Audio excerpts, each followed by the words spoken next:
जी ये मंजर आप देख सकते हैं, ये वज़ीर आला सहेल आफरीदी का जो कारवां है वो लियारी एक्सप्रेसवे से कराची में दाखिल हो रहा है। ये कारवां आप देख सकते हैं और आप एक बड़ी तादाद में ये रैली देख सकते हैं, अवामी जुनून आप देख सकते हैं।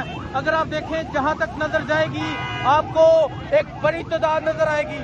ये कारवां अब लियारी एक्सप्रेसवे से कराची में दाखिल होने लगा है।